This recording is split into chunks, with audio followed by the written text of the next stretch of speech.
Fala galera, aqui é o Mr. Anderson. Você quer começar no marketing digital do jeito certo, mas está perdido e perdendo tempo com videozinhos de gurus? Veja o curso Fórmula Negócio Online desse cara aqui. Ele é referência no Brasil. Tome uma atitude. Link na descrição do vídeo. Valeu! Já que o voto é dentro da legenda, ele puxa outros parlamentares. Até a questão do fundo eleitoral, ele não é distribuído igualmente também. Os maiores partidos levam mais. De certa forma que há um mecanismo que é muito difícil de ser quebrado, garantindo uma certa perpetuidade de alguns políticos. Porque tem cara que é sujo desde que eu nasci, ou antes até. E segue lá, né? E segue lá, até hoje. E você ainda deu um exemplo, Alexandre, muito interessante, que é a questão de um vereador que ele perdeu porque eu estava comprando literalmente o voto, né, dando R$100 em troca do voto. E aí vem até uma questão, diversas vezes me perguntam assim, por que no Brasil, eu sou um cara liberal, a gente tem um viés assim muito mais social-democrata, um governo grande e que muitos acham que deveria ser ainda maior para dar mais assistência para a população. E eu gosto sempre de uma ideia que é do David Friedman, é o filho do Milton Friedman, economista da Escola de Chicago, que ele falava sobre um suposto jogo, como se fosse uma ciranda, né? Todo mundo sentado assim numa roda e um político ele passa recolhendo por fora da roda uma moeda de cada um. E são 100 pessoas no jogo, então no final de uma volta ele recolheu 100 moedas, ele pega 50 moedas e sorteia para uma certa pessoa no jogo. E ele faz isso diversas vezes, toda vez pegando 100 moedas e distribuindo só 50, ficando com as outras 50. Ele vai fazendo isso várias rodadas, até que todo mundo perdeu 100 moedas e ganhou 50 em determinado momento. Só que a pessoa não faz essa conta e ela vai perdendo sempre aos pouquinhos enquanto ela ganha de uma vez. De modo que se for perguntar para a pessoa, você é a favor desse jogo? Provavelmente ela vai falar, olha, sou, né? Porque ela nem vê a perda, é só uma moeda por vez, enquanto quando ela ganha, são 50 de uma vez. É mais ou menos a população que paga imposto na comida, sem nem saber direito que paga, porque não vem transparente o quanto é o imposto. Ela acha que o preço é alto, que o dono do mercado é muquirana, tá me remarcando o preço. E aí quando ela ganha a ajuda pública, é um atendimento no SUS, ela fala, nossa, tem saúde pública. Ou consegue colocar o filho numa escola estadual, olha só, é a escola do Estado, se não tivesse eu estava sem educação. Só que ela está pagando por tudo isso. Então tem uma barreira educacional muito grande, exato. Então como é que a gente faz para competir com esse tipo de coisa? Porque afinal de contas, ela não vê o dinheiro dela saindo do bolso, ela não entende isso, mas vê muitas vezes o político que está lá dando R$100, apertando a mão dela, igual você falou de um presidente na Câmara. Olhando apertando, pra ela, olhando né? no olho. Uhum. Né? E o cara, às vezes, muito carismático. É por isso que me deixa, às vezes eu fico um pouco até pessimista.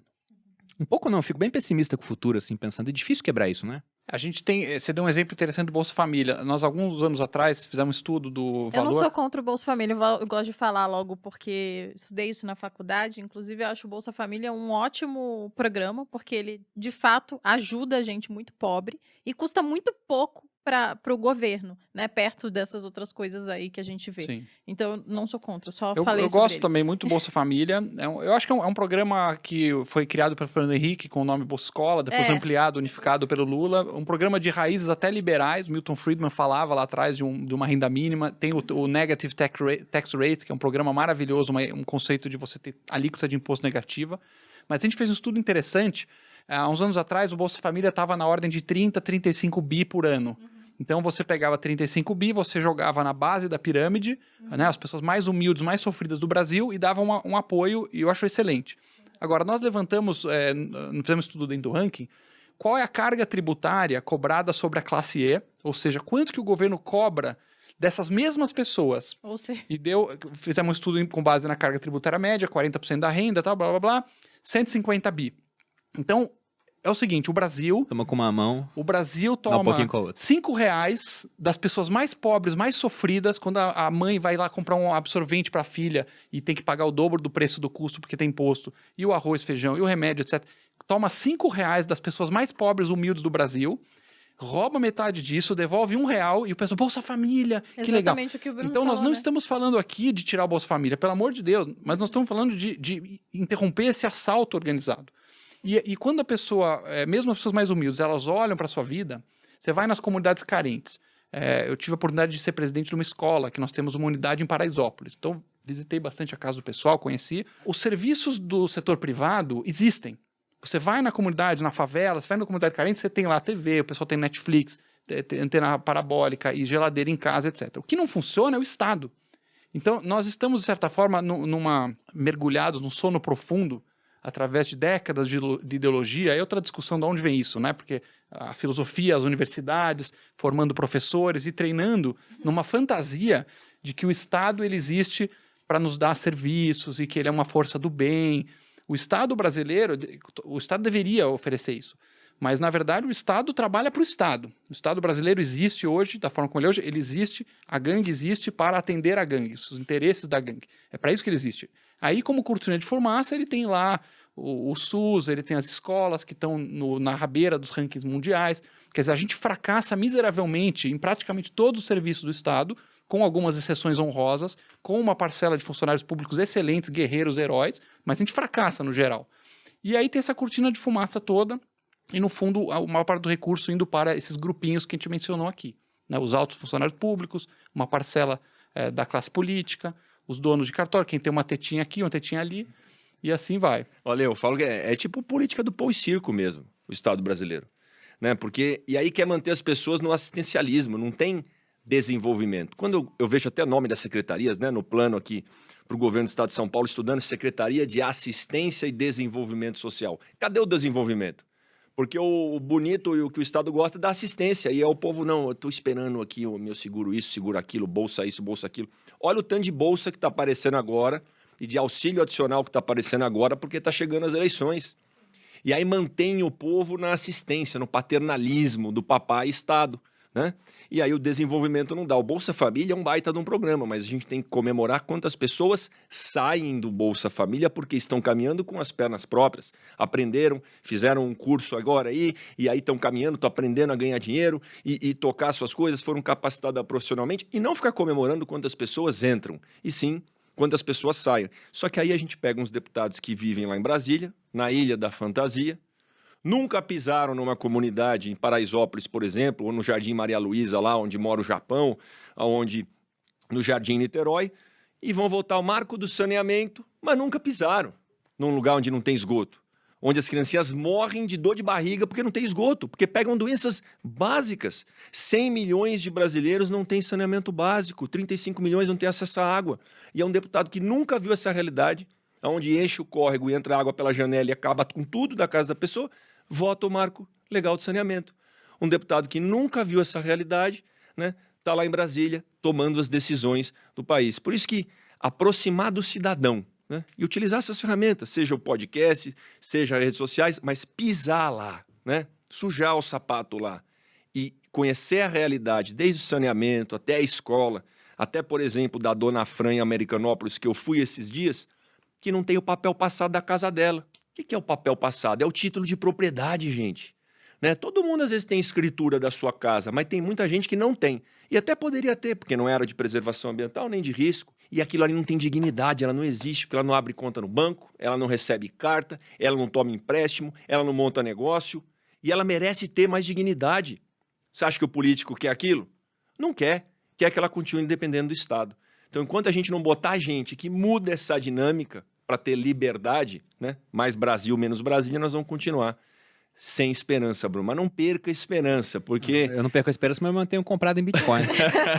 Outro dia eu falei pro amigo, tem uma luz do fim do túnel. Aí ele falou assim, não é um trem vindo na outra direção. Eu falei, não, cara, não. Mas eu gostei muito desse exemplo. Então, para cada R$5 que tome impostos, devolve um através de um programa social. A carga tributária no consumo da classe E é de 150 bilhões contra 30 de Bolsa Família. Então, olha o nível de assalto. É aquele exemplo que eu dei, só que são 5 voltas. É, pior, Quando né? ela vai fazer um comprar uma sorteio. aspirina lá, ela não cai a ficha que ela comprou aspirina de R$10 e 5 foi imposto. Ela só enxerga aquele Bolsa Família que pingou.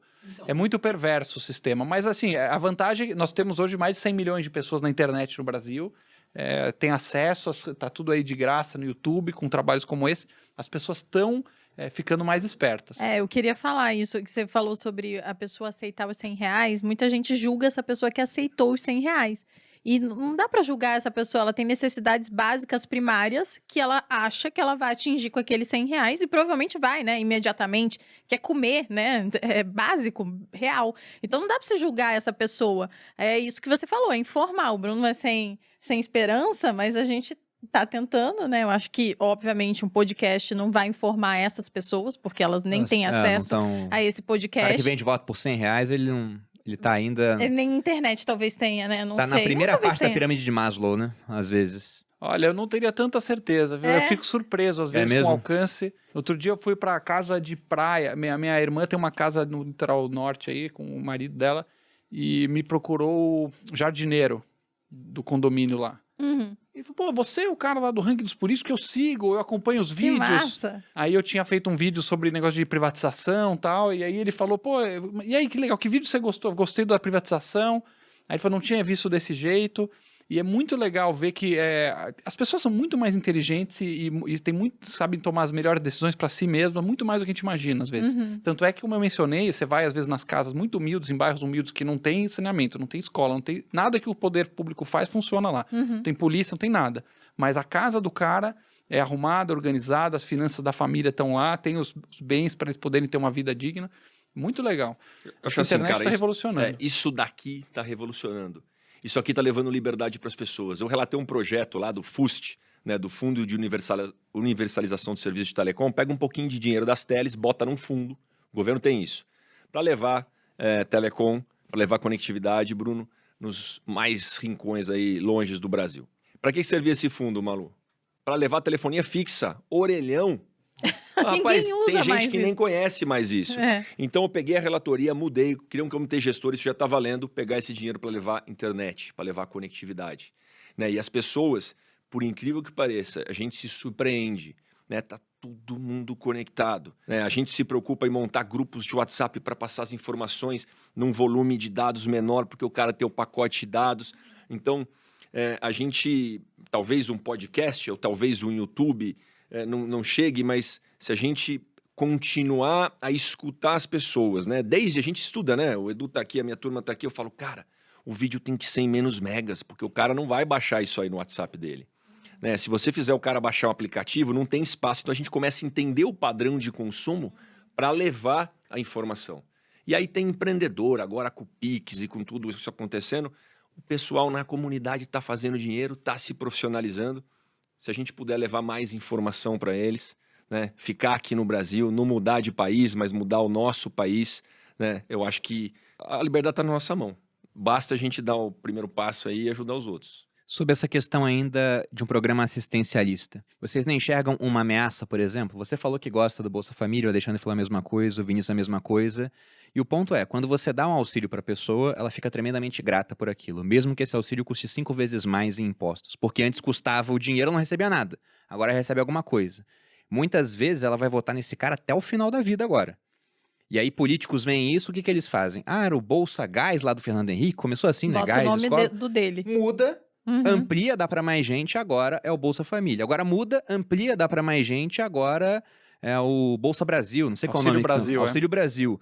Então uma hora, Ah, não mudou vai, o não vai nome do chegar um Bolsa ponto... Família? Vai mudar o nome. É o projeto mudar, até aumentaram impostos do IOF por conta disso. Então não vai chegar uma Essa hora parte ele sabe. onde simplesmente, né, até o Hayek falava isso, que democracia no final das contas é comprar o apoio da maioria. A gente não vai contribuir para um Estado com cada vez mais gastos, porque para fazer isso vamos gastar mais. E na hora que todo mundo depende do Estado, quem vai votar pela redução do seu tamanho, assim, por menos auxílio? A gente não está destinado a ter um Estado cada vez maior ao longo do tempo, com essa dinâmica? Cara, eu acho que o trabalho aqui do ranking, né, e o que a gente está fazendo aqui nesse exato momento, a gente está contando para as pessoas como é que funciona. E as pessoas vendo, cara, eu não sabia que o deputado gasta tudo isso. Eu não sabia que o Estado está fazendo assim. Pô, então eu quero cobrar do meu outro deputado que ele faça diferente. E aí os deputados vão vendo que ganha ponto, que ganha popularidade, eles vão começando a reduzir e vão começando a mudar a mentalidade. Isso eu acho que vale também para o executivo. Então, se a gente levar informação, tudo que deputado da antiga tem medo, ou político populista tem medo, é de holofote, é de transparência. Quanto mais transparência, mais holofote e mais exemplos a gente comunicar, a população vai pressionar essa turma. Eu acho que existe 3 tipos de país, né? 3 tipos de desenho no mundo. Por um lado, você tem um país que ele pode dizer, olha, vamos ficar hands-off, que o governo vai cobrar pouco imposto, vai entregar pouca coisa, vai se meter pouco, deixar o dinheiro na mão das pessoas, que talvez seja um país que você ficaria um pouco mais, né, próximo, teria mais afinidade, como, por exemplo, Singapura, que o imposto mais alto lá é da ordem de 20%. Depois você tem um outro país que é vamos cobrar alíquotas maiores, vamos pegar mais renda de quem está de cima e fazer serviços públicos excepcionais para todo mundo. Seria mais próximo da Dinamarca, por exemplo, que cobra 53%, 54% de imposto de renda no topo. Então, de 54% para 20%. Né?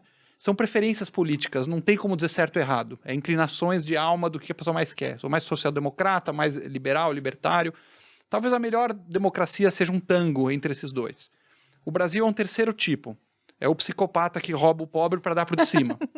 Então a Dinamarca pega de cima e dá para todos. Singapura não se mete em ninguém, fala, cara, se vira cada um. O Brasil rouba o de baixo para dar para o de cima.